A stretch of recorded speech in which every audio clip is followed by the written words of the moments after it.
गणेश जी रुकिए, गणेश जी रुकिए। प्रस्थान करने की इच्छा है तो अवश्य कीजिए, किंतु मुझे बताते तो जाइए कि मैं क्या भूल रहा हूँ। आपने इतने विश्वास से कहा था, अवश्य कोई मैं बड़ी बात ही भूल रहा हूँ। बताइए ना मुझे। ओहो लंकेश, भूल जाइए कि मैंने ऐसा कुछ कहा था आपसे। शिवनंदन, मेरी बात तो सुनिए। गणेश जी, आप मुझे इस प्रकार निराश मत कीजिए, बताइए ना, अन्यथा मैं आपका इसी प्रकार पीछा करता रहूंगा। बताइए। भूल गए क्या? आपने ही तो इतने विश्वास से कहा था कि आप कुछ नहीं भूलते, तो फिर मेरे कुछ कहने का क्या लाभ लंकेश? आप तो रहने ही दीजिए लंकेश, उचित है मैं प्रस्थान करता हूँ। ज्ञात नहीं गणेश जी के मन में क्या योजना है, किंतु जो भी है वो अत्यंत सुदृढ़ है। कृपया करके आप मुझे बता दीजिए पार्वती नंदन कि मैं क्या भूल रहा हूँ।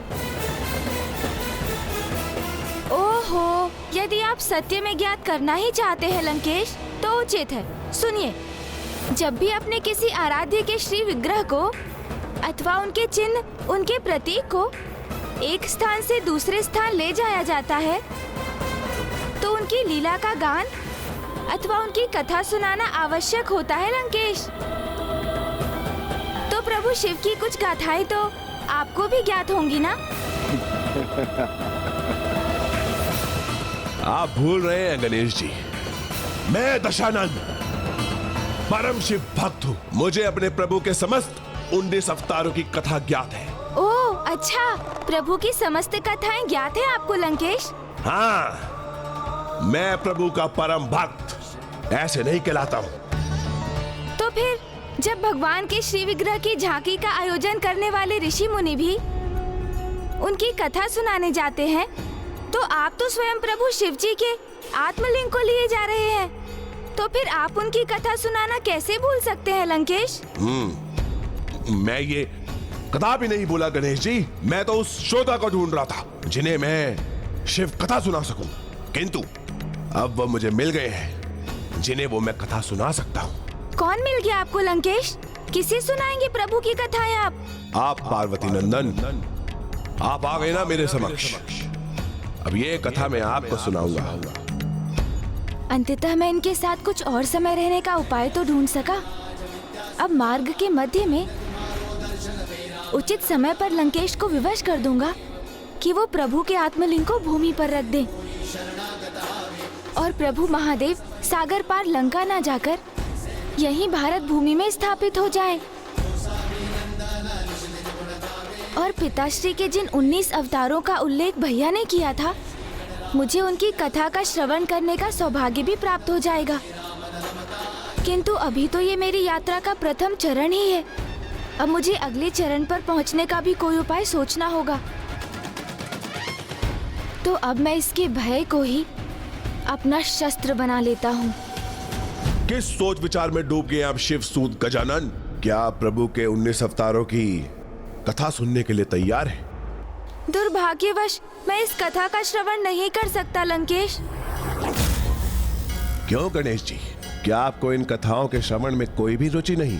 रुचि तो है असुरराज लंकेश, किंतु कथा का श्रवण करने पर कुछ दक्षिणा प्रदान करनी होती है और मेरे पास तो दक्षिणा देने के लिए कुछ भी नहीं। और फिर आप स्वर्ण नगरी लंका नरेश हैं, आपको वैसे भी भला कोई क्या दे सकता है, इसलिए मेरा प्रस्थान करना ही उचित होगा। पार्वती नंदन, क्यों? रुकिए तो। किंतु दक्षिणा तो श्रद्धा से दी जाती है, उसका कोई मोल भाव नहीं होता। अगर आप मुझे मार्ग से कंकड़ भी दे देंगे तो वो मेरे लिए पर्याप्त होगा।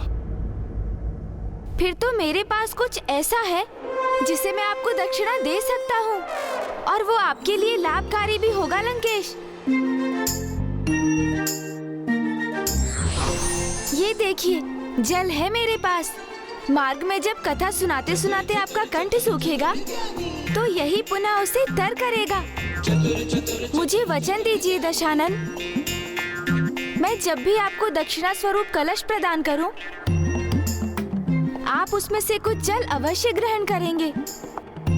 और ऐसा तब तक होता रहेगा जब तक मेरा कलश ही जल से रिक्त ना हो जाए। इतने छोटे से कलश के जल से तो मेरा कंठ भी कहां तर होगा। इतनी छोटी मात्रा में जल का पान करने से भला मुझे क्या हानि होगी? कुछ नहीं। हे गंगा मैया, मेरी सहायता कीजिए। इस असुर राज को रोकने हेतु इनको बार बार जलपान करवाने की आवश्यकता है। मुझे आशीष दीजिए माता कि आपकी कृपा से इस कलश का जल तब तक समाप्त ना हो जब तक दशानन लघु शंका के लिए बाध्य ना हो जाए।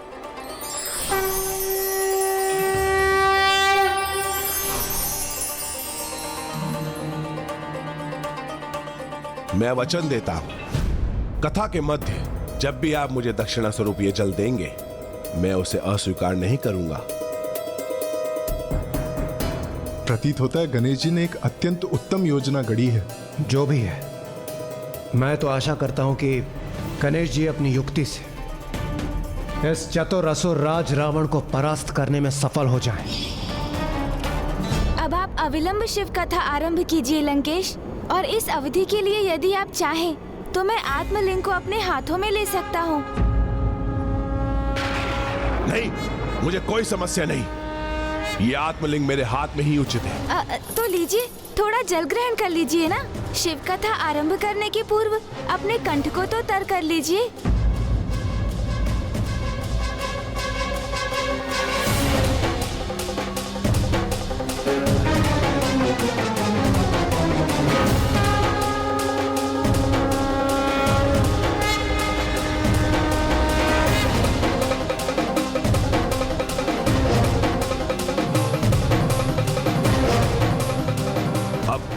ध्यान लगाकर सुनिएगा मेरी कथा। ओम नमः शिवाय, ओम नमः शिवाय, ओम नमः शिवाय। ये तो तुम्हें ज्ञात ही होगा, सर्वप्रथम माता ने 10 महाविद्या रूप धारण कर धीरे धीरे संसार की रचना की।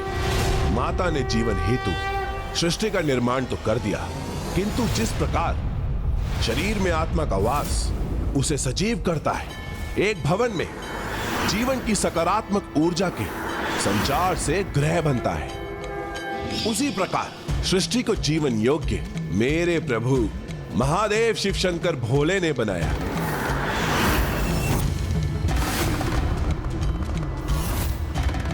मानव जीवन उद्धार के लिए प्रभु ने 19 अवतार लिए और उनके हर एक अवतार ने मानवता को जीने के लिए एक सिद्धांत दिया, और इन 19 अवतारों से मानवता को 19 सिद्धांत प्राप्त हुए, जिसका पालन कर मनुष्य इहम अर्थात यहां, परम अर्थात यहां के बाद जब उनकी आत्मा का परमात्मा से मिलने हेतु प्रस्थान हो चुका हो, दोनों ही अवस्था में आनंद का अनुभव कर सकता है। और इस सब का आरंभ हुआ प्रभु के प्रथम अवतार पिपलाद से, पिपलाद से, पिपलाद से।